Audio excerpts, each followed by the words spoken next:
назари ман як 3-4 кӯдаки писарони бачаҳое ки қории бача буданд, фарзандои падари мо якташ бегуноҳ 7 сол зиндонӣ шуданд. дар ҳамин масъала намедонам киро айбдор кунам. вақте ки дар суди олӣ сабаби гуноҳи ин бародароро мепурсанд ки чӣ гуноҳ доштам, яке гуфтанд ки бале овозаи ман рафтесай бародар Салмон. бале бале яке гуфтанд ки ин дар вақти дар моҳи шарифи рамазон, дар моҳи даҳаи охир дар Қуръон мехонд дар масҷид. баъд дуюми вай мегуфтанд ки ин чилик мебардошт вақте ки атҳиёту салавоташо мехонд. ин мо дар бародар Салмон ин чизҳоро мо дар ҳаёти зиндагии худамон дидем.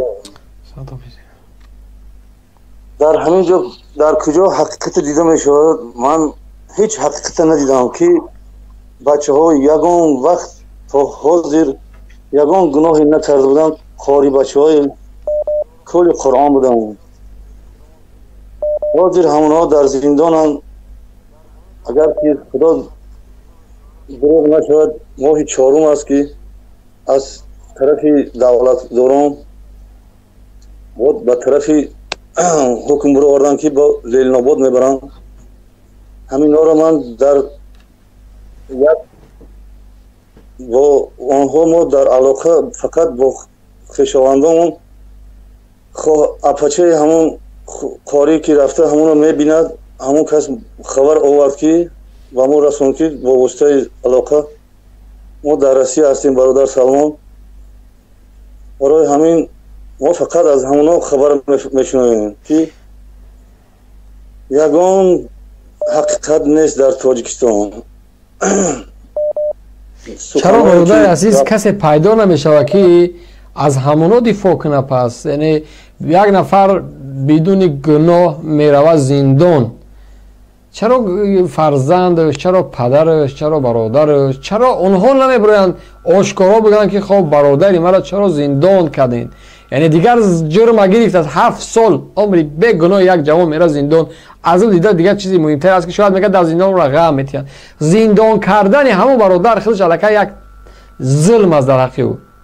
чаро ҷомеаи мо чунин аст ки хапу хомӯш, фарзандша мекушанд хомӯш, фарзандша зиндон мекунанд хомӯш. ва табиист дигар вақте дар ҳамин ҳолат ҷомеаи мо хомӯш аст, ҳукумат ҳар коре ки мекуна, ӯ мега намозхон, ӯ мега рӯсарӣ кар, ӯ мега чиликша бардошт, ӯ мега поша бардошт, мебара як раз зиндон мекуна. чун ҷомеа хомӯш аст, на падараш дифоъ мекуна, на бародараш дифоъ мекуна. чӣ бояд куна бародар? бале бародар, шумо 100% суханои шумо рост мегӯед, лекин мо аз тарафи ин қори бача не падар дорад, не модар дорад. ҳама инҳо аз дунё гузаштагӣ. мо дар тарафи Россия қарор дорем. барои ҳамин як-ду бор барои ҳамон комментарияҳомон чӣ карданд ки шуморо дар имрӯз омада мақсад дар Тоҷикистон мо иншоалло ҳаракат ба сӯи Тоҷикистон дорем. рӯзе шояд мерем иншоалло. худо хоҳад мо аз ин чизҳо талаб мекунем. ҳуқуқи бародарои худамон, ҳуқуқи ҳамчун ҳар як шаҳрванди Тоҷикистона дар ин рӯзҳои вазбинаш ҳамчун мо дард мекунем ки бисёр дар болои бародарои мо то чанди рӯзе ки вазбин шудааст, инро мо ҳам дард мекунем бародар Салмон. бале лекин илоҷи ҳаст иншоалло. ин шайтон аст ки ноумед аст, банда иншоалло ба умед аст. мо соати 2 шаб 6 дар инҷо мо як ҳамин орзуи мо ҳамин буд ки ҳамин суханро мо ба ҳамин аҳли мардуми тоҷик шунавонем. خدایا که یک تا از بین این قطر آدمایی که گمراه هستند یک تا آنها بیدار میشده باشند، سبب همون گمراهی بیدار شوی همون برادر ممکن که ما شویم و همون انشاءالله از درگاه الهی ما ناامید نیستیم. خداوند برای این برادر بیدار شدگیش ما انشاءالله از درگاه الهی ما اجر و پاداش و خواست خداوند میگیریم. انشاءالله. سلامت باشه برادر. تشکر. وقتی شما رو گرفتیم بخشش زیاد برادر. خیر است انشاءالله. تشکر زیاد برادر عزیز.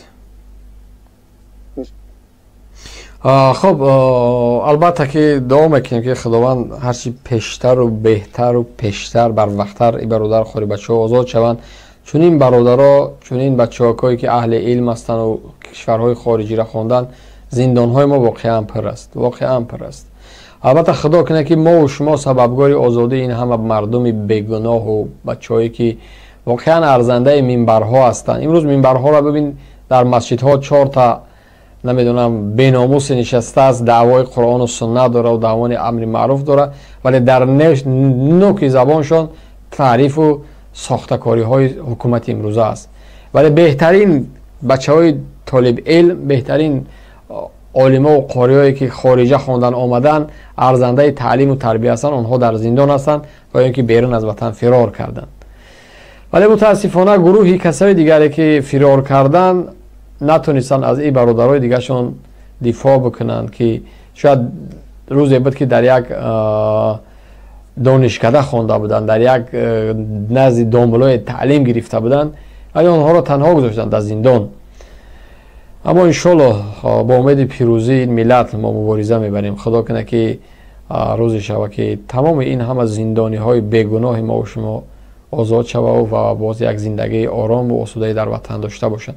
البته زندان اجر است، زندان جایی هست که نه فقط جنایتکار زندان می شود. البته پروردگار به خاطر امتحان بزرگ میتونه که یک نفر در زندان پابند بکنه. مثلا حضرت یوسف به خاطر کدام گناه زندان شد؟ البته که به خاطر امتحان پروردگار بود.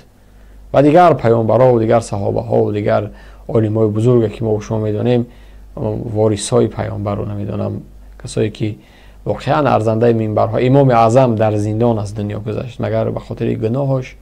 البته امتحانات بزرگی پروردگار بود برای آنها. و من ان شاء الله امیدوارم که برادرایی که امروز در زندان هستند، از بین آنها گروهی هست که در امتحان پروردگار افتیدند و امروز در اونجا جزا میگیرند و ان شاء الله اون جزاش هم هر روزی که در اونجا جزا میگیرند برایشان یک خیر، یک اجر نوشته میشود.